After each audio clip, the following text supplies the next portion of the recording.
Good day mga ka-NBAS, mga ka-Ergan. So ito po yung unit ni Sir Hans and Jem, SN240028. Testing natin dito sa 25 yung groupings niya. Dito, ito ang gawin nating reference. Refiring. Okay. Sa tabi. Yung 0 tayo mamaya.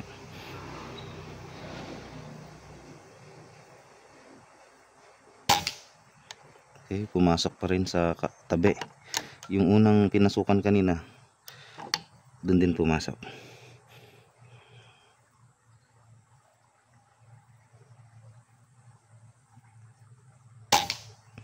Okay, nakikita nyo mga ka-Ergan. Liit ng butas. Tatlo na po yung pumunta sa tabi niya. Isa pa. Meteor po. Precise meteor po itong gamit natin. Kasi ito yung request ni Sir. Tune natin sa pellet.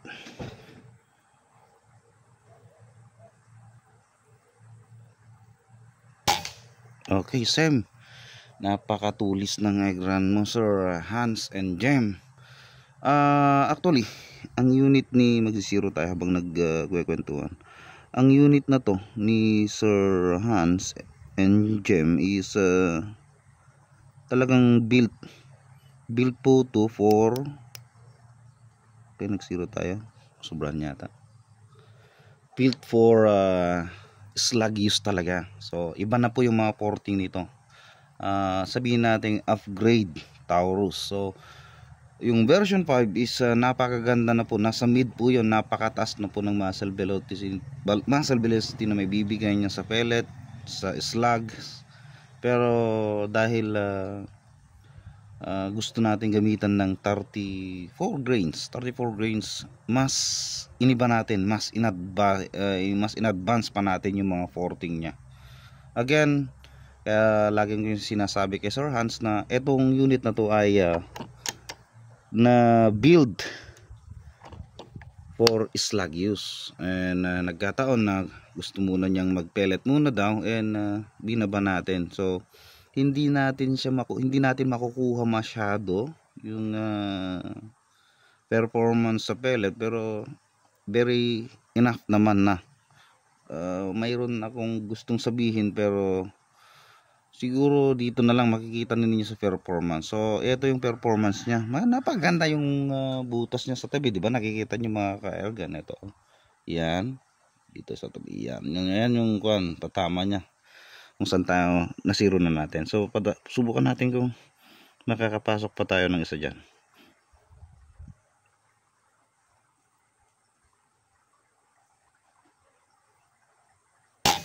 Tumasok na. So yan yung groupings niya. Again, build for slugger po ang ating unit, ang anyang unit, pero binaba muna natin sa pellet. Pwede naman. Pwede naman. Wala namang problema, kaso syempre iba yung build niya. At okay, sa 50 tayo. 50 meters. Hanapin natin yung POI nito. So parallax, try natin kung nasa 5 or nasa 1 mil. Hope nakikita nyo rin dyan sa scoop or side cam. Try natin ng 0.8.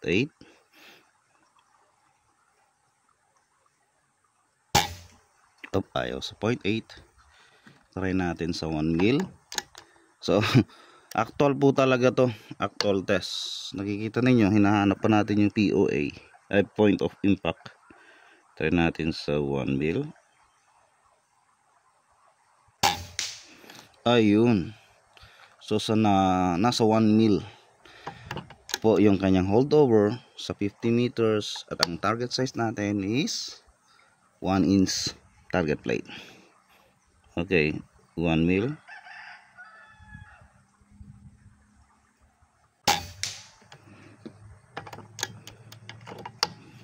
One, two,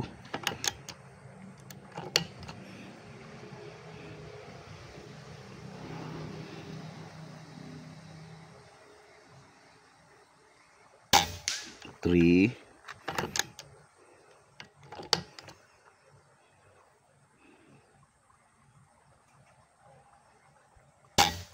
4,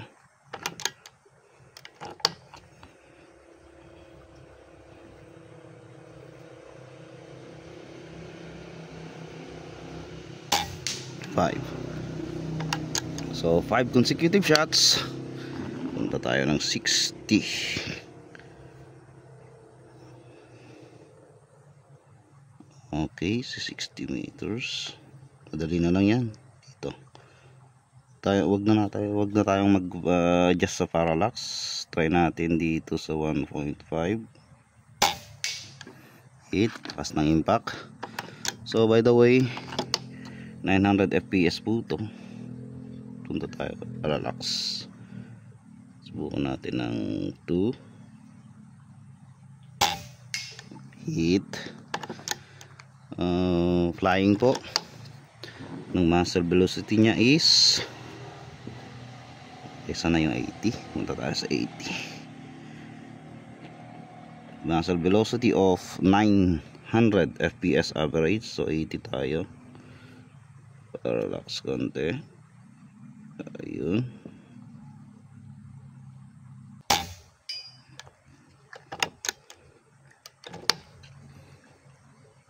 $80 meters. Nakatabing yung plate natin. At nakatumba yung mga stante.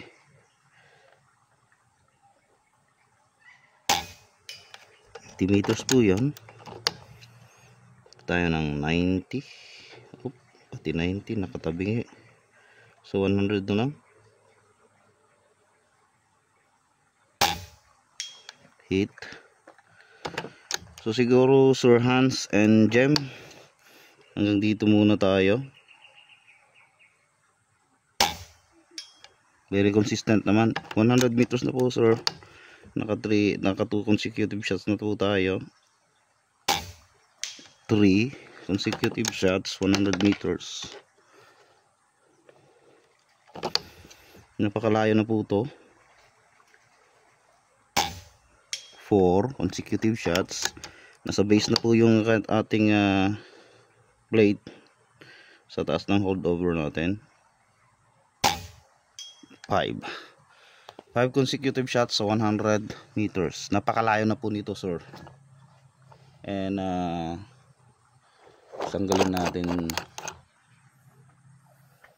yung ating cellphone. So gamit natin ngayon is isang Precise Meteor.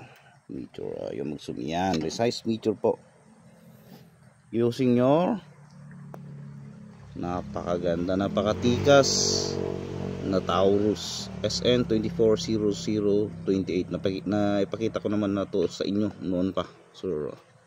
So eto na. Ayos, thank you, sir.